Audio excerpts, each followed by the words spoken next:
Nous sommes veille de l'hiver, la grisaille est au rendez-vous, les jours raccourcissent, c'est le grand moment du nettoyage du potager.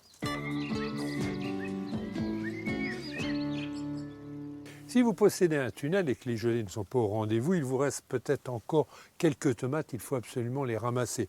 Surtout si les tiges de vos tomates commencent à noircir, de toute façon elles ne sont plus alimentées. Donc nous allons les mettre à l'intérieur à la chaleur. C'est vrai pour les tomates, c'est vrai aussi pour les poivrons.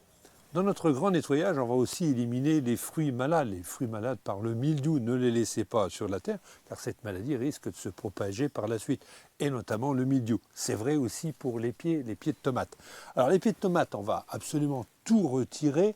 On ne les mettra pas au compost, car on risque de propager la maladie l'année suivante. Concernant les tuteurs, il est important de bien les nettoyer, de les désinfecter avec de l'eau javelisée. Si ce sont des tuteurs en aluminium, il suffit tout simplement de les essuyer avec de l'eau javelisée. La veille de l'hiver, il faut être vigilant avec le mouron, car le mouron, même s'il s'agit d'une plante synonyme de beau jardin, bien enrichi avec de l'humus, il est capable de fleurir toute l'année. 15 jours de douceur pendant l'hiver, on voit les boutons prêts à s'épanouir et à faire de la graine. Donc on va extraire les mourons à la main entre les plantes. Ici, il s'agit de salade d'hiver, donc il n'y a pas que du mouron, il y a aussi d'autres petites plantules. Une petite astuce, pour éliminer le mouron, vous faites un faux semis. Vous allez arranger votre terre une fois que vous l'aurez bien nettoyé.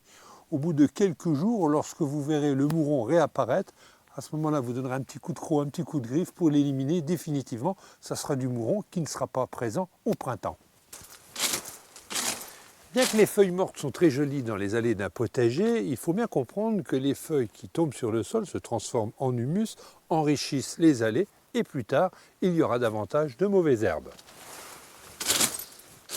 Qu'ils soient grains, verts ou demi-secs, c'est terminé pour les haricots, on les arrache. Les haricots qui ont fait un excellent travail cet été, puisque grâce aux nodosités, ils ont enrichi notre terre. Donc on va botteler le peu de haricots qui restent dans le terrain, on va les suspendre dans un endroit sec pour pouvoir récupérer quelques grains de haricots. Si en fin de saison vous découvrez une courge lorsque le feuillage est disparu, sachez que cette courge, elle n'est pas pourrie, même si elle est bien dure, elle est excellente en soupe mélangée avec un fromage à pâte molle et quelques feuilles de céleri. En principe, en hiver, on n'arrose pas, on range ses arroseurs à l'abri de la gelée dans une pièce chaude autant que possible, on vérifie qu'il ne reste pas d'eau à l'intérieur. Votre tuyau d'arrosage absolument rangé à la chaleur dans un endroit où il ne gèle pas, vérifiez qu'il ne reste pas d'eau à l'intérieur. Alors là, il existe une technique, puisque bien souvent, ce sont des raccords avec un stop à l'intérieur. On applique le pistolet sur son raccord de façon à bien le vider. Sinon, vous démontez les embouts. Le pistolet est aussi rangé à la chaleur dans un endroit où il ne gèle pas. On vide ces arrosoirs, les arrosoirs d'eau qui restent dans le jardin risquent de geler aussi à l'intérieur. Et puis, dernière petite chose, et c'est sans doute la plus importante, de bien vidanger ces tuyauteries d'eau dans le jardin. Vérifiez qu'il y a un bouchon de vidange. Une fois que vous avez fermé votre vidange, vous ouvrez le robinet de façon à ce qu'il ne gèle pas au raccord.